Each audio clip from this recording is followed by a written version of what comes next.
boa noite a todos, muito bem-vindos. Vamos agradecer a Deus pela oportunidade mais uma vez, é sempre uma alegria para nós, cada reunião dessa. Em todas as reuniões do Chico Xavier, nós agradecemos pela oportunidade de estarmos juntos mais uma vez. Que Jesus ilumine nossas vidas, que a gente possa realmente ser instrumentos da espiritualidade, porque todos nós somos importantes da reunião, todos. Sempre a gente tem alguma coisa boa que um outro precisa. Então, vamos mentalizar pessoas que nós conhecemos e que nesse momento não têm condições de participar de um ambiente como esse que nós estamos. Porque nós podemos ajudar muito, o nosso pensamento é força. Então, muito obrigado pela presença e nós vamos começar a nossa reunião. Então vamos dar início à nossa reunião, dando continuidade ao Livro dos Espíritos, Leis Morais, capítulo 10, Lei de Liberdade, Fatalidade. Os costumes sociais não obrigam frequentemente um homem a seguir tal caminho antes que outro e não está ele submetido ao controle da opinião pública na escolha de suas ocupações? O que se chama o respeito humano não é um obstáculo ao exercício do livre-arbítrio?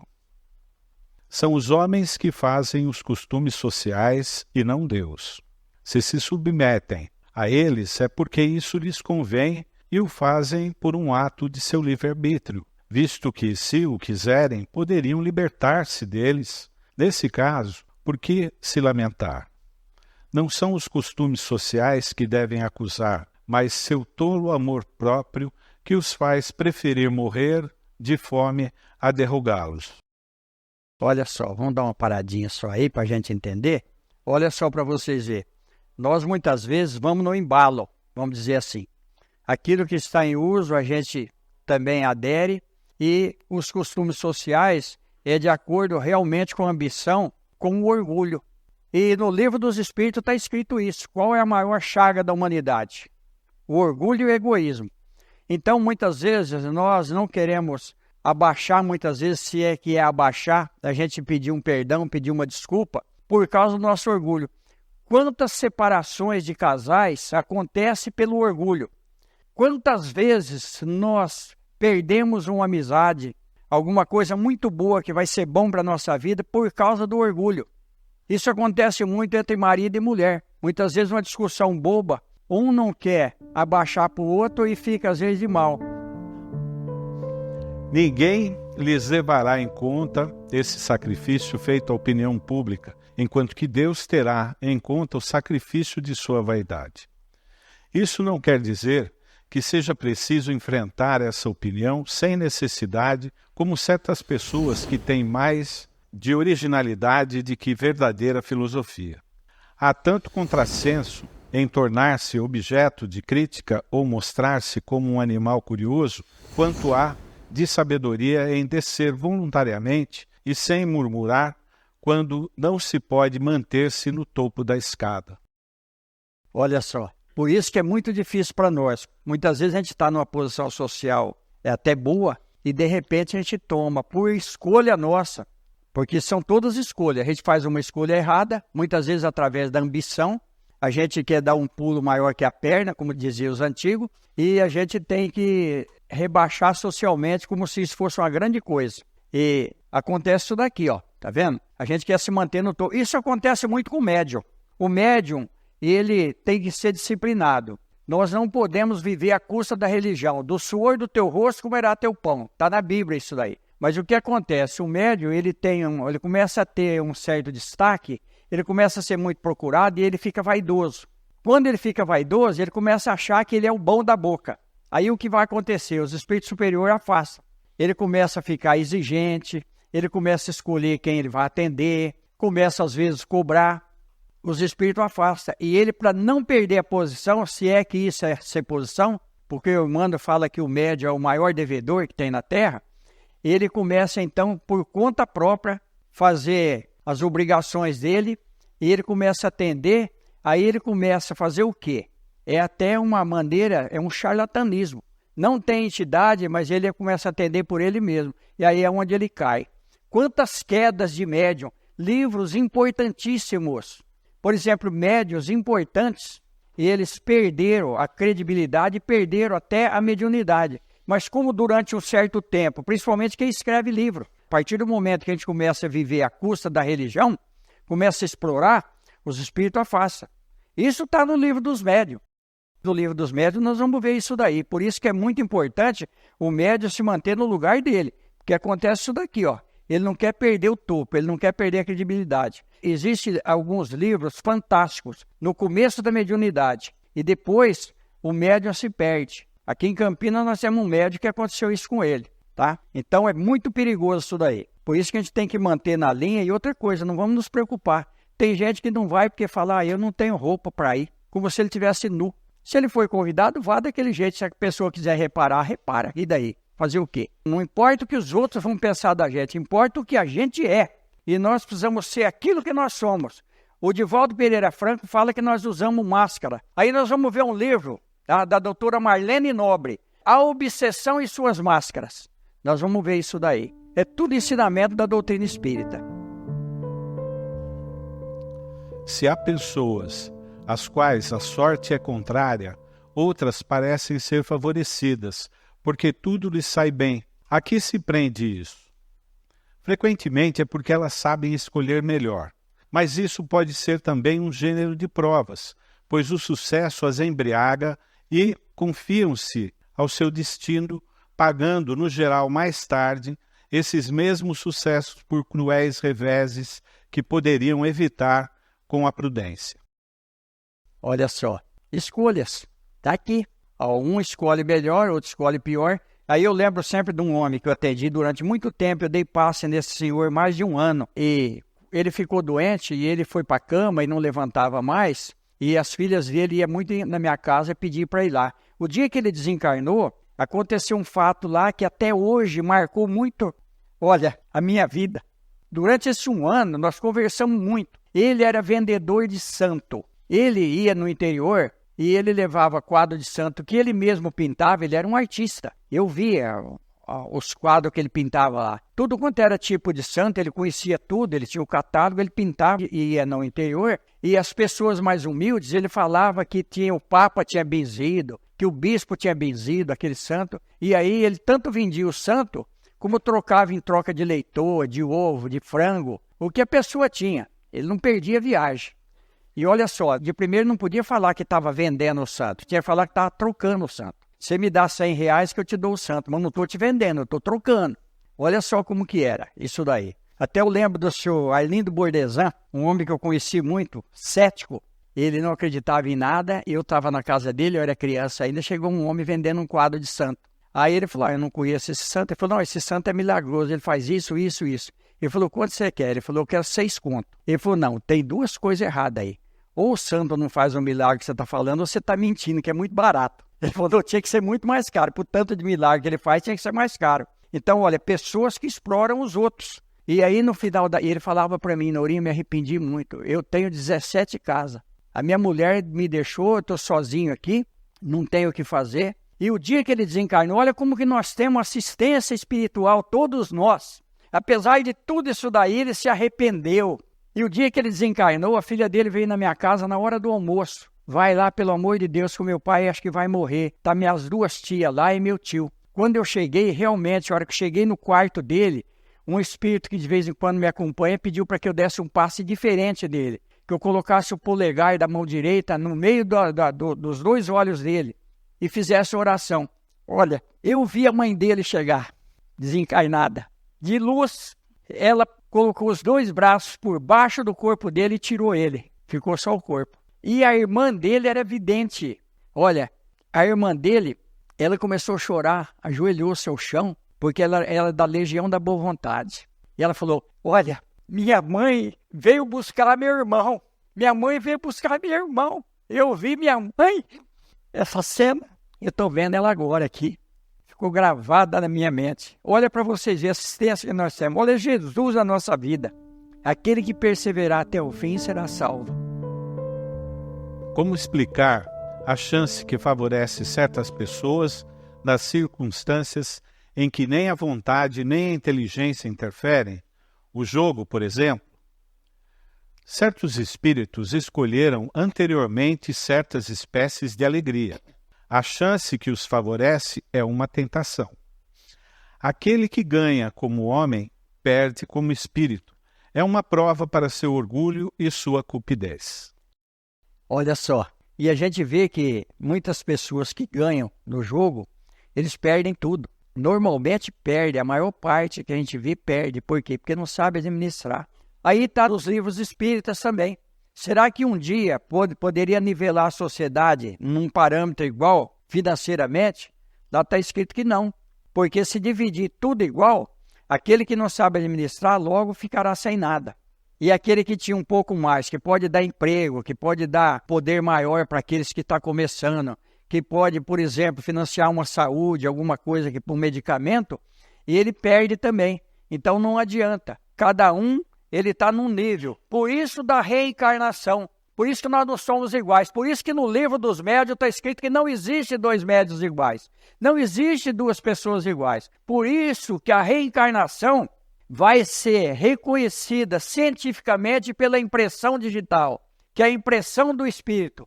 Nenhum espírito tem impressão digital como o outro. Como que isso vai ser descoberto? Numa sessão de materialização em 1980 que eu assisti, o Espírito deu muitas explicações para nós, inclusive essa, dizendo o seguinte, que no futuro ia existir aparelhos que poderiam, por exemplo, guardar arquivos. Por exemplo, eu desencarno hoje, tem a minha impressão digital, vou encarnar novamente com lembrança do passado, porque através da evolução espiritual na Terra, nós vamos ter lembrança do nosso passado.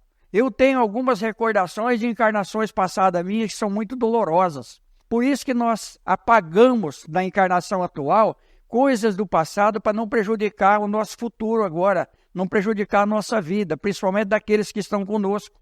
Então, através dessa impressão digital, a pessoa vai lembrar, vai buscar nos arquivos, vai comparar, a impressão bate. Mesmo o corpo sendo outro, porque é a marca do Espírito. Olha para vocês verem. Quem traz isso para nós? A doutrina espírita. A fatalidade que parece presidir aos destinos materiais de nossa vida seriam, pois, o efeito de o nosso livre-arbítrio? Tu mesmo escolheste a tua prova. Quanto mais rude ela for e melhor a suportares, mais te elevarás. Aqueles que passam sua vida na abundância e na felicidade humana são espíritos frouxos, que permanecem estacionários. Assim, o número dos infortunados sobrepuja em muito o dos felizes desse mundo, já que os espíritos procuram, na maioria, a prova que resulte a mais frutífera. Eles veem muito bem a futilidade das vossas grandezas e das vossas alegrias. Aliás, a vida mais feliz é sempre agitada, sempre perturbada. Não o seria senão pela ausência da dor. Olha só, que livro. Eu sou fascinado pelo Espiritismo e pelo livro dos Espíritos, então nem se fala. Então está dentro disso daqui. E na pergunta 525 vai ter um questionamento legal lá que o Kardec vai fazer. Os espíritos influenciam, olha, nas nossas vidas, muito mais do que supõe. Muitas vezes ele vos dirige. Então, está falando isso daqui para nós, entendeu? E a vida mais feliz é sempre agitada. A gente vê os artistas, a gente vê que não são felizes. Dificilmente a gente vê uma pessoa bem-sucedida, principalmente no campo da arte, que ele é feliz. Ele tem sempre vários problemas. E quando ele desencarna, tem mais ainda. Porque quem ficou aqui começa a brigar por causa do dinheiro. E aí ele não tem sossego do outro lado. É terrível isso daí. Isso é muito difícil. Aí no ano de 1755, houve um terremoto que abalou muito Lisboa, em Portugal. Olha como a trajetória nossa. Então, são escolhas que nós fazemos e há uma programação espiritual para a nossa reencarnação. Não existe fatalidade. Então, ali houve um envolvimento, lá em Lisboa, e aí nós vamos ver pessoas que estavam no Brasil, isso está no livro Brasil, Coração do Mundo, Pátria do Evangelho. Nós vamos ver a programação espiritual através do anjo Ismael para poder colonizar o Brasil. Nós vamos ver as bandeiras. E olha a escolha, um dos bandeirantes, para mostrar autoridade, ele manda enforcar o filho dele, diante daquele subordinado dele. Ele amargou muito tempo durante a vida dele encarnado e mesmo depois de desencarnado por esse ato dele, querendo mostrar autoridade, o orgulho, tudo isso que está dentro disso daqui. Então, muitas vezes a pessoa, ele mora num lugar muito simples, muito humilde, mas ele é feliz. Eu tive uma experiência dessa. Eu estava até muito bem aqui em Americana e fui visitar um irmão meu que é muito culto. É um dos que estudou mais na minha família. Eu cheguei lá, ele estava puxando tora no Amazonas. Tudo sujo, barbudo. Eu cheguei, sinceramente, até chorei. E é um dos meus irmãos caçula. Aí eu falei, rapaz, mas você está aqui no meio do mato, puxando tora, barbudo. Você poderia estar num lugar melhor, você tem cultura, tudo. Olha o que ele falou para mim. Olha a falta de visão, muitas vezes, nossa. Ele falou, Nourinho, eu estou admirado de você. Porque você prega a felicidade, você prega que o homem tem que ser feliz. E você está me falando isso? Eu falei, mas olha como você está. Ele falou, eu sou um dos homens mais felizes. Eu estou fazendo aquilo que eu gosto. Eu não gosto de dar aula. Eu não gosto de ambiente tumultuado. Eu gosto dessa vida aqui. Essa vida aqui é muito boa para mim. Estava feliz ali. Então, muitas vezes nós julgamos o outro pela aparência, por aquilo que nós estamos vendo. Quem via o Chico Xavier, como eu fui lá algumas vezes, e via o Chico Xavier, e via a posição do Chico Xavier, aquilo que ele comia, a casa humilde dele, que eu tive oportunidade, um homem que podia ser milionário através dos livros. Olha só para vocês verem, não, ele teve a vida dele correta, porque ele assimilou os ensinamentos de Jesus. Chico Xavier é Chico Xavier, mas nós vamos chegar lá também. Por isso que Jesus diz que nós somos deuses, nós podemos fazer aquilo que ele fez e muito mais, porque nós somos destinados a ser anjos, todos nós. De onde vem a expressão nascer sobre uma feliz estrela? Velha superstição que ligava as estrelas ao destino de cada homem. Alegoria que certas pessoas têm a tolice de tomar ao pé da letra. Muita gente fala isso daí, né? Oh, você nasceu sob uma estrela, você é feliz, né? Aí nós vamos ver o Anjo de Ismael. Ou o Brasil, gente. Nós estamos no Brasil. Melhor país do mundo. Não é porque nós estamos aqui, não. Apesar de todos os problemas, a terra do Cruzeiro. Brasil, coração do mundo, pátria do Evangelho. Está lá. A terra do Cruzeiro. Eu tive a oportunidade, junto com um amigo meu, professor de física, porque eu sou meio obsedado. Quando eu ponho um negócio na cabeça, eu tenho que ver aquilo. E a gente começou a admirar os astros. Nós saímos fora da cidade aqui para fotografar as estrelas. E olha, o Cruzeiro é maravilhoso. Ele até tinha um telescópio, tinha máquinas apropriadas, eu tinha algumas fotos. Então, é fascinante o universo. Então, por isso da estrela aqui. Aí nós vamos ver o livro O Consolador, onde Emmanuel vai falar da influência dos astros, da influência dos nomes. Então, por isso que nós não podemos ignorar nada. Quem conhece a doutrina espírita, quem estuda a doutrina espírita, não ignora nenhum tipo de segmento religioso. Tudo tem uma utilidade, cada um está numa posição, cada um tem um tipo de compreensão. A pessoa está naquele nível. Por isso que também na Bíblia está escrito, nós não podemos exigir do outro aquilo que ele não pode dar. Cada um dá o que tem. E muito será pedido a quem muito foi dado. Jesus, novamente para nós. Então, quanto mais conhecimento, mais responsabilidade. Aquele que realmente conhece a doutrina espírita, ele realmente tem compreensão. Chico Xavier, todo mundo critica a imagem, aquele que tem imagem, coisa e tal. Chico Xavier, quando morreu, ele deu um tapa nos espíritas.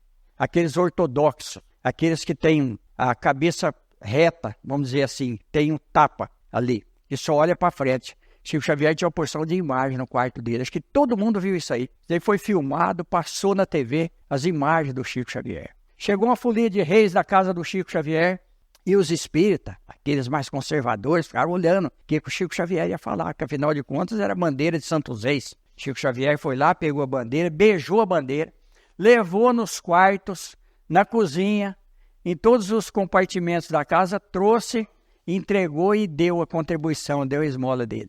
Aí um espírita daqueles que é sabido, chegou e falou, mas você concorda com isso aí? Ele falou, minha mãe me ensinou assim.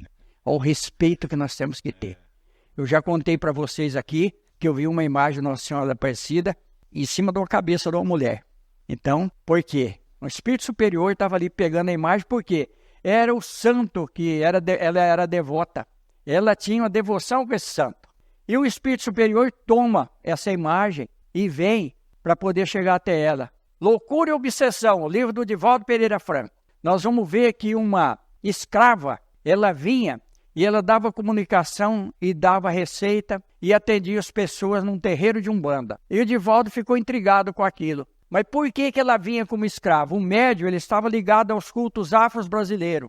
Se ela não tomasse a imagem de escrava, ele não recebia ela, porque o nível vibratório dele estava naquela posição dela. Nós temos um preto velho que atende aqui na mesa, direto atendendo na mesa. Ele não deturpa o vocabulário nosso, o português. Ele fala corretamente, mas é um preto velho que foi médico numa outra encarnação. Ele atende aqui e às vezes ele atende na sala de cura. Então, olha só, a aparência pouco importa. O que importa é isso aqui, ó. E religião também é rótulo. O que manda é aquilo que nós vamos fazer com o que nós temos de melhor, porque o reino de Deus está dentro de nós. E o respeito do espírito. Sim. Porque ele pode, né, ele poderia vir fomentar a doutrina espírita. Sim. Né? Ele poderia vir aparecer como contradizendo aquela criação daquela pessoa, né? Mas ele se torna algo da crença dela para poder se comunicar com ela. Sim. E para poder ajudar também, né, Edu? Para poder ajudar. Para poder ajudar, porque às vezes a pessoa assimila aquilo ali. E nós vamos ver isso nos livros do André Luiz. Nós vamos ver lá que tem no livro Obreiros da Vida Eterna. Nós vamos ver a história do Padre Domênico lá. Quem trouxe a doutrina espírita para nós? Santo Agostinho, São Vicente de Paula, São Luís. Todos esses santos da Igreja Católica. Aí tem um livro interessantíssimo que acho que todo espírita tinha que ler. A Mediunidade dos Santos, Clóvis Tavares. Esse livro é importante. Seria bom o espírita dar uma olhada nesse livro. Eu li a biografia de Dom Bosco, eu fiquei fascinado por Dom Bosco, lendo a biografia de Dom Bosco. Olha para vocês verem. Quem vê a vida de Santo Agostinho, nós vamos ver que um homem pode mudar a situação dele de um dia para o outro. Santo Agostinho era depravado. A mãe dele orava direto. Olha a oração, a força da oração da mãe também aí. Ele mudou completamente a vida dele, sendo inclusive bispo em Hipona na época. E olha o que ele fala no Evangelho segundo o Espiritismo. Que ele fazia um levantamento da vida dele. Isso está no Livro dos Espíritos também, onde fala na terceira parte lá. Ele fazia toda noite um levantamento para ver aquilo que ele tinha feito, se não tinha nada contra aquilo que Jesus trouxe. Nós podemos fazer isso na nossa vida, mas nós também não podemos querer ser santo, não, porque senão a gente fica chato. Tem pessoa que fica chata, ele quer que todo mundo seja espírita, ele anda com o livro mostrando para todo mundo, e isso daí é muito ruim, porque às vezes a pessoa não está nem com vontade de ouvir nada, está com outros problemas, e ele quer que a pessoa engula a doutrina espírita. Não. Ele tem que ter a oportunidade de falar quando há necessidade de falar. Mas não pode ficar pregando. Tem um amigo meu que ele vê espírito descendo de árvore, subindo morro, andando de carro, em cima de escada, tudo. Eu falei para ele, toma cuidado, cara, com isso daí. Ele falou para mim, cuidado, Norim, tem 4 espíritos querendo te derrubar aí. Eu falei, um só já me derruba. Eu tô velho, tô com as pernas ruins, não precisa 4, não. Aí nós vamos lembrar do Divaldo Pereira Franco. Tinha uma mulher que o Divaldo disse que ficou até entristecido, porque ela chegou no Divaldo, falou, Divaldo, quem é seu guia espiritual? Ele não sabia? Ele falou, não sei. Ela falou, eu tenho as 500 mil virgens, que são meus guias. Ele pegou, chamou a Joana de Anjos e falou, minha irmã, eu estou muito triste, ela tem 500 espíritos ajudando ela, 500 mil. Ele falou, se uma só já tá bom, ela precisa de 500 para sustentar ela. E eu agradeço vocês pela oportunidade, mas vamos agradecer a Jesus. Durante a leitura, a gente tem algumas vidências aqui dentro do centro. Então, quem está pensando em suicídio, tira isso da cabeça. Tira mesmo. E é uma mulher, ela sabe. Então, mentaliza Jesus e pede ajuda, porque alguém está querendo levar você para o outro lado. E vamos fazer nosso pedido mental, focar naquilo que mais nos incomoda. Com certeza nós vamos receber. Que Deus nos abençoe e que Jesus nos ilumine. Vamos unir o nosso pensamento às nossas forças.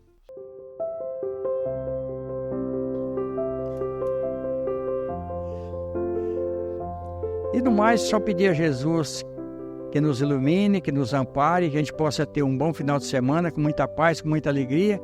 E agradeço a vocês pela caridade e pela tolerância.